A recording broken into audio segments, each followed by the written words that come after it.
Welcome to That Pedal Show. Mick here, hello. I've acquired a new guitar. It was sort of on a whim in that I bought it all in about 5 minutes, but there is a specific purpose in mind. I'm not entirely sure how this is going to go, so I thought, well, let's make a video about it and see how it's going to go. We'll go from taking it out of the box, although there was no box, more on that later, to doing a tiny bit of setup work just to getting it to play how I want it to play, and then move on to the sound that I'm looking to create.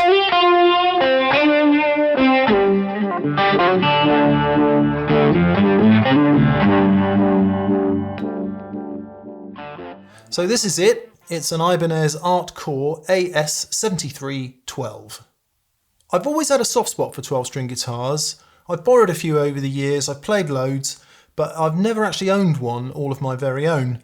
And you might think that a 12-string is all about acoustic guitars, but of course the sound of electric 12s is etched indelibly on all our memories and consciousness, thanks to the Beatles, the Byrds, Roger McGuinn obviously, Led Zeppelin, Stairway to Heaven.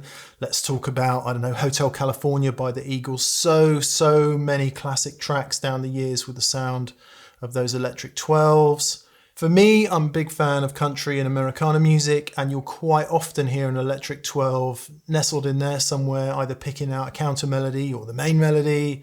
And it's not always about jangle. It's quite often with a lovely bit of overdrive. Such a cool sound.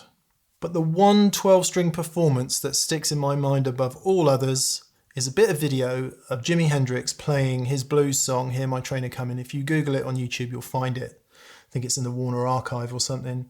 It's just Jimmy sat there and he asks them to go again and he does it. And I think it's tuned down as far as C sharp, maybe. Monster sounding thing. And of course it's Hendrix, so I am a fan. Fast forward from there, another person of which I am a fan, Doyle Bramall 2, or the second, I'm not quite sure what you're supposed to say. He released a record in 2016 called Rich Man. The last track on that is a reworking of that Hendrix song, Hear My Train A-Comin', and it is absolutely soaked in Univibe. It is so cool. It is such a fantastic sound. I always thought, wouldn't it be great to play that in a band one day? Lo and behold, a few TPS band gigs coming up.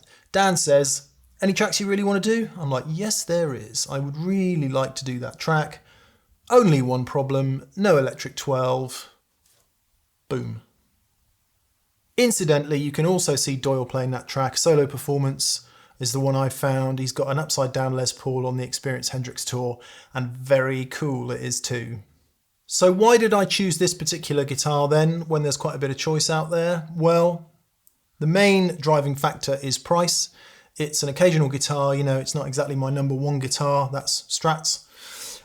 So it's a guitar I'm not going to play all the time, therefore I can't be dropping Rickenbacker money or Gibson money or, you know, really high-end guitar money on it. So it needs to be affordable, which means either something new from the Far East, Indonesia or China, or it means something used off of Reverb or eBay. So that's where I started. I hit Reverb and eBay, found a few cool things, but nothing that was close enough to me geographically and or affordable enough. There was plenty of cool guitars to buy, but nothing that satisfied those two criteria. So I started to have a look around for new. Bearing in mind we're talking about May 2022, and of the new guitar options available at the moment, there are sort of three front runners. The first one is the Gretsch G5422, which is a 12-string version, G542212, which is a 12-string version of the Gretsch Electromatic guitar I have. So that was pretty attractive. However, it is a full hollow body guitar. This guitar will end up being played really loud, probably with some fuzz on it. So that might not be practical. Now you could stuff it with something. People stuff them with all kinds of things to make them more feedback suppressant. But I wanted a more solid body kind of deal, which takes us a step towards Dan Electro, the ubiquitous 59 and 59X, although they are not solid bodies, they're that Masonite stuff. Anyway, it doesn't matter. They're everywhere, they're really cool guitars and they're just about in budget. But the guitar that caught my eye was this. Why? It looks a bit like a Cherry Red 335. John Scofield plays an Ibanez semi-hollow, a bit like that. And I just love the look of it. I thought, wow, I don't know, a bit Bernard Butler, a bit Johnny Marr, a bit whatever. Just love the look of it. And I thought, if that works, that's the guitar for me. Not least that 439 English doubloons, which was well in budget. So this particular one was listed at on reverb.com at a music store in Salisbury, which is my closest big town. It was Friday afternoon. They had one left. I phoned them and said, do I have to buy it off Reverb or can I buy it off you? They said, no, come down. Raced down there, got there within 10 minutes of them closing, didn't even plug it in, said, yeah, strummed it, I'll take that. Happy days. Now, unfortunately, there was no box. So I asked them if they had a gig bag. They didn't have a gig bag that fits because the headstock is like that long. So there I am walking down a busy street in Salisbury with this flashy red guitar, literally looking like I'd just half-inched it from the shop. Anyway, half an hour later, I'm at home, Friday night, new guitar, happy days. It plays great, and I don't know, I sound like a bit of an old fart for saying it. I cannot believe how good low to medium price guitars are these days. When I was in my teens and early 20s, it was not possible to get a guitar of this quality for that kind of money. Like, the fit and the finish is really good. Stuff like the edge binding and all the rest of it is really nicely done, I guess because it's all CNC'd. But then, then it's got to play well, it's got to be set up, the action's nice and low. And if if you were a beginner or if you were early on in your guitar journey, you walked into a guitar store and bought a guitar like this, nothing holding you back. No reason why you can't play that guitar. What a blooming good thing. Let's have a listen to it. Right then, genuinely, first time I've heard it. I've plugged it in only to attach the tuner to see that it... as much as a 12 string is ever in tune. But I haven't sent any signal to the amp yet. I've line checked it with my Strat just to see that it actually does work. Let's see, I've got some reverb switched on. Let's see.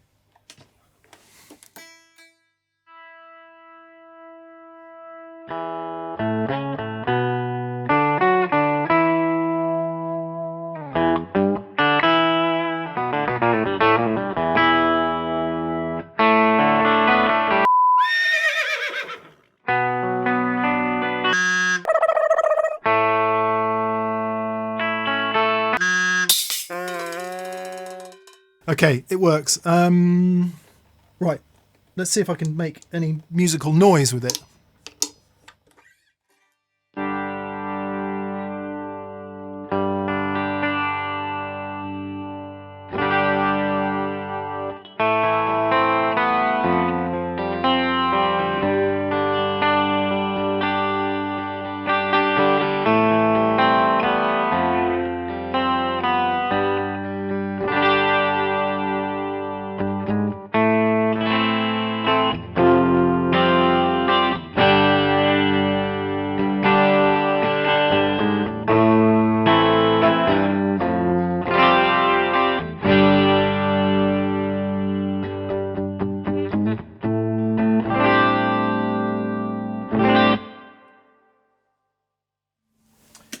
It's really interesting, really interesting. I've been playing it a lot acoustically, but plugged in, it's completely a different thing.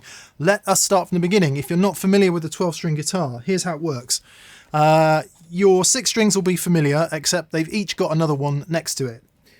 In the case of the E, the A, the D, and the G strings, that means an octave. So here you go. Here's the E string.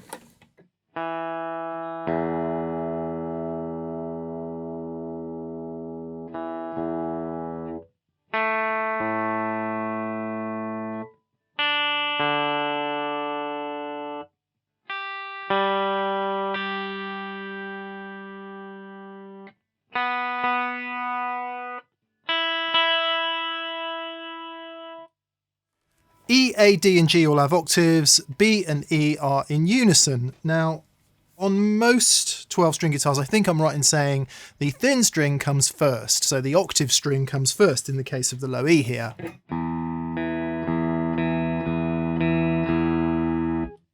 It's actually quite hard to play them individually. On most Rickenbackers, I think it's the other way around. Anyway, don't worry about that. So, again, this is really for people who've never played a 12-string before, and to be honest, plugged in, I don't think I've played one very much. You would think it would be impossible to push the strings down. It's actually not. It's not very difficult at all. It's just an orientation exercise in just feeling two strings under your fingers instead of one.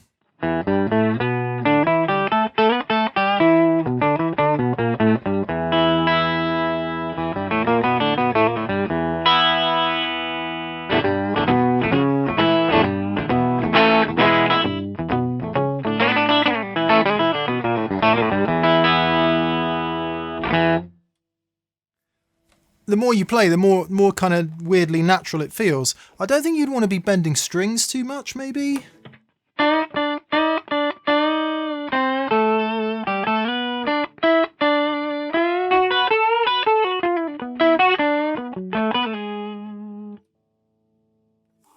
Maybe a little bit. It's quite difficult in terms of pressure, but not only that, especially where there's the octave difference with the string, the amount they bend is different, so it sounds weird, maybe cool, I don't know. Moving on from there, let's put some effects on, let's see what happens. I'll stick some reverb and some delay on.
Try some overdrive, put a tube screamer on.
Awesome.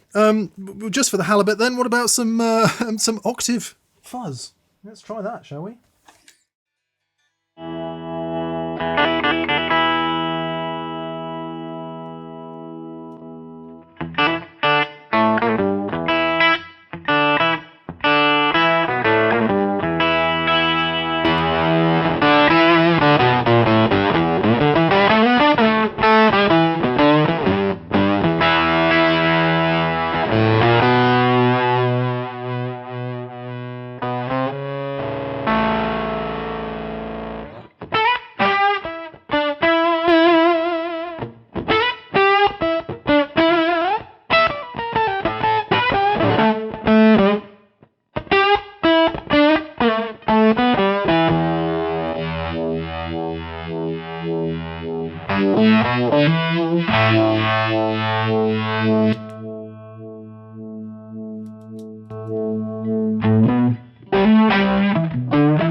I think that leads us quite nicely to what's got to come next. So the tune I want to do is in D.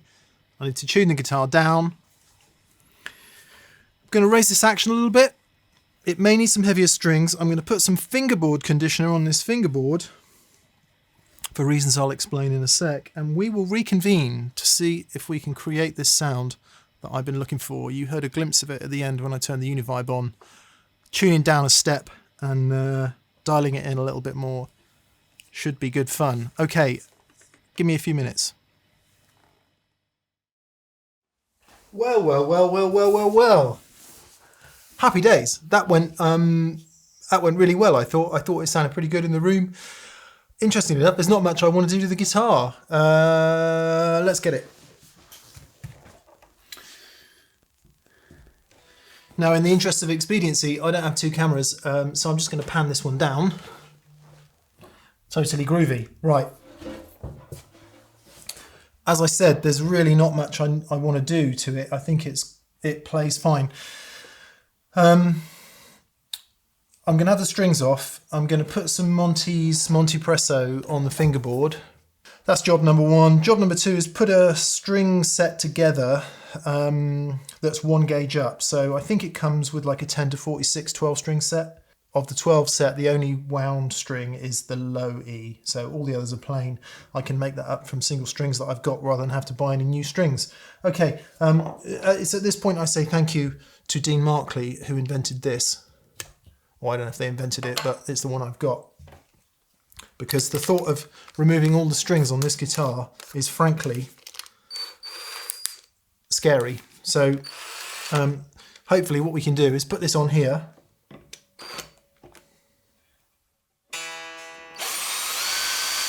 Happy days.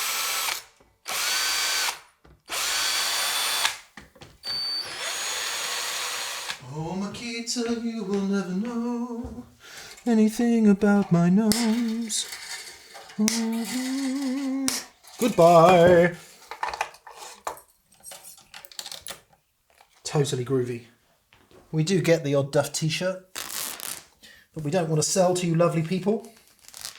So they make good rags. Those of you who've never seen this stuff before, Dan did a really good vlog recently with Matt Gleason from Monty's Guitars, and he makes this really nice conditioning stuff in two types. One is just a basic guitar sort of conditioner food thing, and the other has some colouring in it so you can darken down fingerboards a little bit. The instructions say, and I've watched Matt do this, to use me, buff me on, wait 5 minutes to 48 hours, buff off. There we are. Okay. Gloopy, gloopy, gloop. What I'm hoping with the slightly heavier strings is that they might just, it might just pull the neck back a bit so I don't need to adjust the truss rod, so I'll get a bit more relief because of the extra tension in the strings. We will see, because I want the action just a little bit higher. Obviously you can raise the bridge, but I think a little bit of extra relief wouldn't go amiss as well. Right then. Oh, look at that. Nice. I've seen Matt do this and he puts it on liberally, so I'm just gonna do that. And then I'm gonna go home. I'm gonna leave it overnight actually, may as well. See what happens. I'm not too worried about the inlays or the binding. If it discolours any of that, so be it. Can't imagine it's going to. Oh, nice. Look at that. Lovely, lovely, lovely.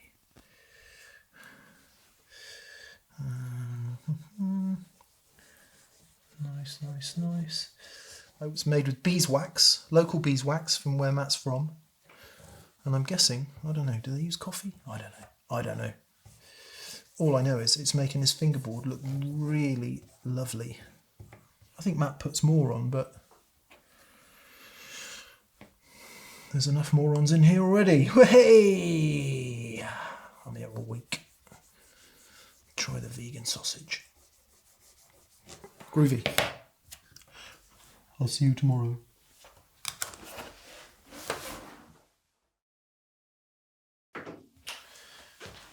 Good morning, Earth Dwellers. I'm bending down again.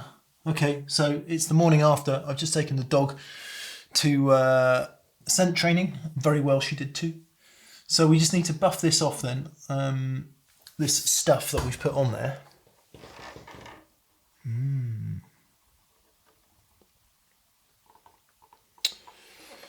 And then restring it.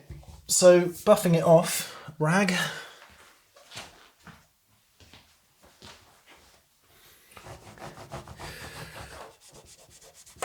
Oh, for two cameras. You've got to get right down beside all the frets,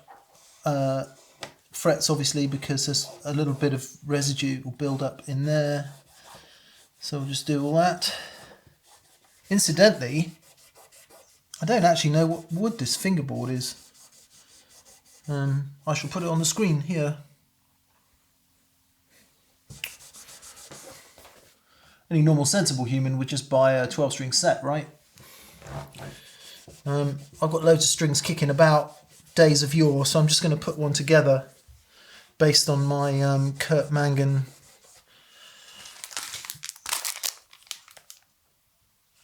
that's my Kurt Mangan set 10.5 to 50.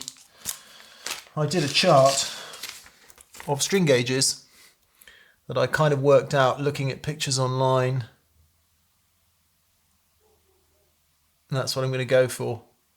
I just called up some pictures of some string sets from various manufacturers, cross-referenced that with the strings I had available. Like I said, probably just easy to buy a 12-string set, but I haven't got time to wait for that, so wait for them to arrive. So I'm going to invoke a method, a scientific method I have developed over the years, which has usually served me very well. It's after years of research and painstaking experimentation, and it's called It'll Probably Be Alright. It's debatable whether this step was necessary at all, but I don't know. Gotta do something, gotta do something.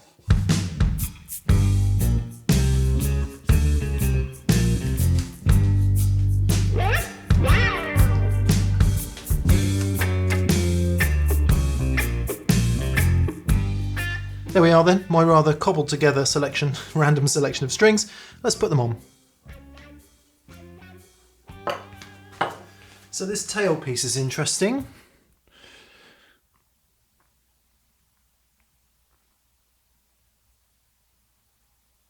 It has two single recess for each pair of strings and then two string holes, one for each. It's not a locking type, so it just stays on with the force of the strings. I said I wanted the action up, so we'll just arbitrarily screw that up a bit. Easier to put it up now when there's no strings on it than when there's tension on it, so if it needs to go down a bit it can. I'd already put it up a little bit actually. Alright, let's start with, well, that would be the first string, or at least the 12th string would be the 28, the octave string of the low E. I'll fast forward the rest of it.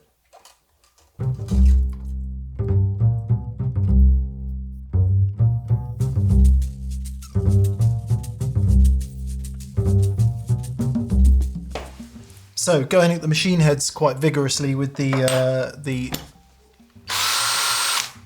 electronic remover of things. Just loosen the nuts there that keep the tuning pegs in the ferrules, so I just tighten those all up. Let's keep going.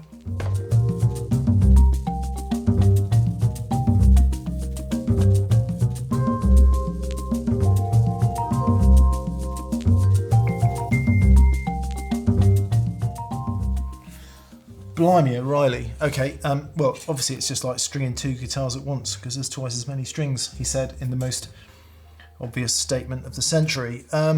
Good, okay, so let's tune it up to pitch then. Right, remember I said we're in drop D, so I'm just going to tune the guitar to drop D. There are lots of tuner apps available. I use the Peterson iStrobo Soft one. I like it. Right.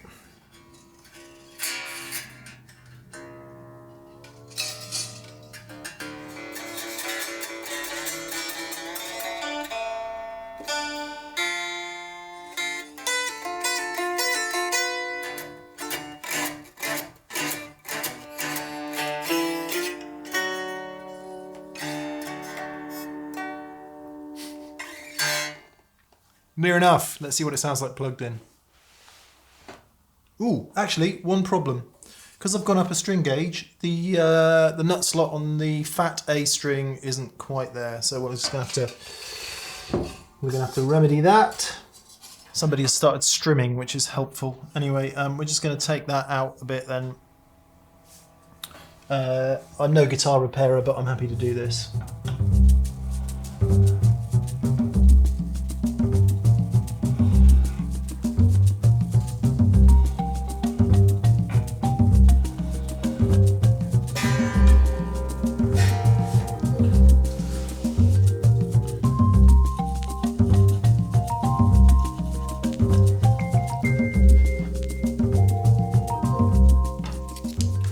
Not going to win any prizes for neatness, but it's better than it was.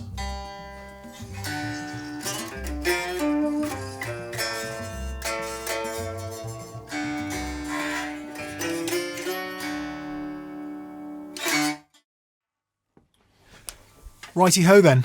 So we're fettled. I haven't done anything to the truss rod. It's flat as a pancake, so that'll do for the time being. If it needs any more relief, I'll put it in. I think the potential increased tension of the strings is completely offset by down tuning them. So anyway, it's fine. The action that I arbitrarily put up seems fine. Let's see what we have. I can't tell if the fingerboard looks any different because I can't remember from before. Anyway, let's give it a go. See what happens. Right.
Okay, everything seems to be working great. So the sound that I've been going for then, it's that sound off the Doble track. I don't have it for direct comparison for obvious reasons.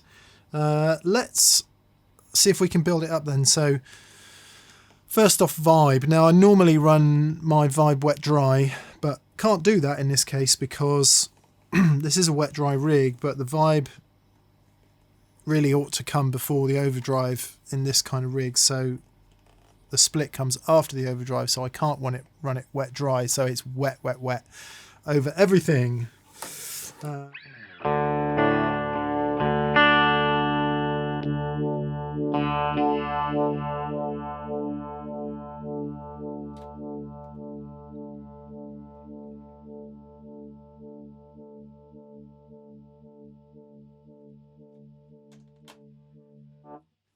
I've set it a bit more intense and a bit quicker.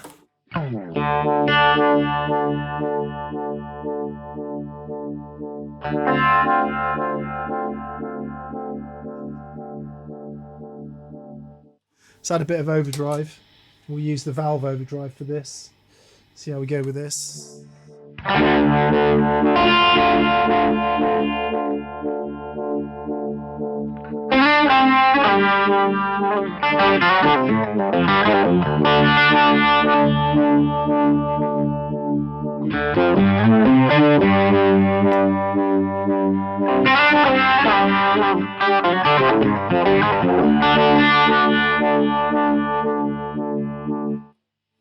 Pretty good. Going to try two different types of reverb. Firstly, going to try a room reverb to see what that does.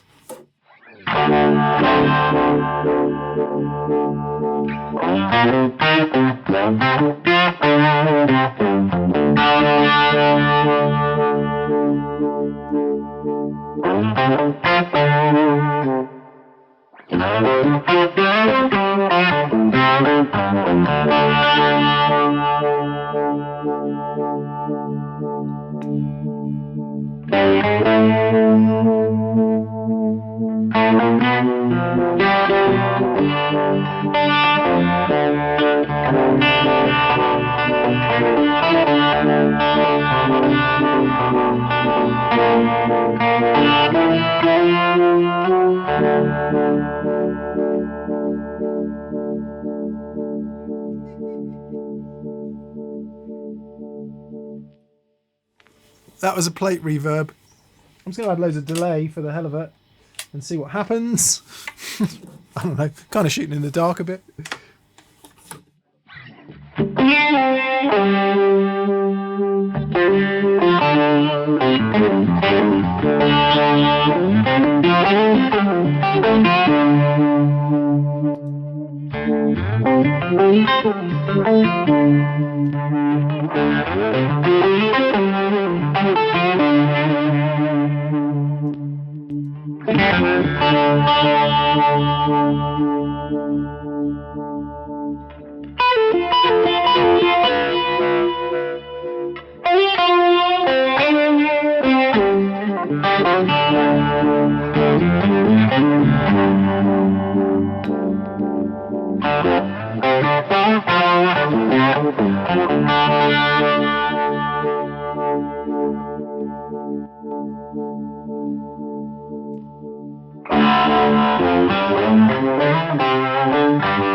Cool, I'm well happy with that. It'd be interesting to compare and just see how far away we are, but I think that'll work. What's really interesting, playability wise, I'm struggling. Not the guitar's fault, my fault. Just those strings are very closely spaced together across the nut there. So I'm just, you know, when you play the guitar, you sort of know what you're supposed to be feeling there, and all of a sudden there's a load more extra strings, so I'm a little bit unsure. I'm sure that's just a familiarity thing, but I tell you what,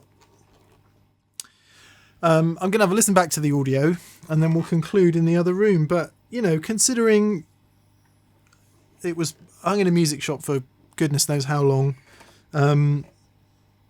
no box, no gig bag, straight in the back of the car, straight home, fingerboard oil, string change, done nothing else really, and, well, I think it sounds killer.